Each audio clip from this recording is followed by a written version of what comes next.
அன்பிற்கு மட்டும் கட்டுப்படக்கூடிய விருச்சிக ராசி அன்பர்களுக்கு இந்த வாரம் அப்படிங்கிறது பார்த்தீங்க அப்படின்னா, போராட்டமும், அன்பும் கலந்து இருக்கக்கூடிய ஒரு வாரமா இருக்கும். நீங்க வேலை பார்க்குற இடத்துல போராடிட்டு வீட்டுக்கு வரீங்க, வீட்ல இருக்கவங்க நல்லா கேர் பண்ணி பார்த்துக்குவாங்க. இல்ல வீட்ல இருந்து பார்த்தா நம்ம போராட்டமா இருக்கும். வேலை பார்க்குற இடத்துல பார்த்தீங்கன்னா, சுத்தி இருக்கவங்க அவங்க நல்லா பார்த்துக்குவாங்க. ஸோ இந்த மாரி பார்த்தீங்க அப்படின்னா, உங்களுக்கு வந்து போராட்டமும், கேரிங்கும் உங்களுக்கு வந்து மிக்ஸ் பண்ணி இடக்கூடிய ஒரு வாரமா இருக்கும். பணப்புழக்கத்த பொறுத்தளவு பார்த்தீங்க அப்படின்னா, எல்லாத்துலயும் கரெக்ட்டா இருப்பீங்க. ஆனா அதே நேரம் வந்து பார்த்தீங்க அப்படின்னா, உங்களுக்கு தர வேண்டிய ஆள் ஒரு சிலர் வந்து காசு தராம இருப்பாங்க.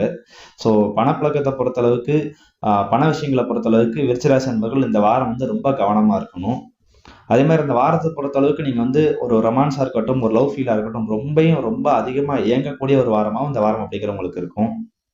நீங்க செய்யக்கூடிய தொழிலா இருக்கட்டும், இல்லாட்டி வேலையா இருக்கட்டும், உங்களுக்கு வந்து புது ப்ராஜெக்ட்டோ, இல்லாட்டி பார்த்தீங்கன்னா புது நபரோ வந்து யாராச்சும் இந்த வாரம் வந்து உங்களுக்கு அறிமுகமாகலாம். உங்களுக்கு புது ஐடியாஸ் கூட இந்த வாரம் வந்து வரலாம். ஸோ அதன் மூலமா பார்த்தீங்கன்னா, உங்களுக்கு வந்து நடைபெற கிடைக்கும் வாய்ப்புகள் இந்த வாரம் அப்படிங்கிறது இருக்குது. அது மட்டும் இல்லாம, இந்த வாரத்த பொறுத்தளவுக்கு நீங்க யாருக்காச்சும் கிஃப்ட் பண்ணணும் அப்படிங்கிற எண்ணமும் உங்களுக்கு வந்து ரொம்ப அதிகமா இருக்கும். அதுலயும் குறிப்பா உங்களோட மனசுக்கு பிடிச்சவங்களுக்கு. இந்த வாரம் தொடக்கத்துல நெறைய பிரச்சனைகள், கஷ்டங்கள் இருந்தாலும், வாரத்தோட கடைசியில பார்த்தீங்க அப்படின்னா, நண்பர்களோடயோ, இல்லாட்டி குடும்பத்தோடயோ வெளியில இருந்து டூர் போறதுக்கான வெளியில இருந்து ஊருக்கு போறதுக்கான வாய்ப்புகள் அதிகமா இருக்குது.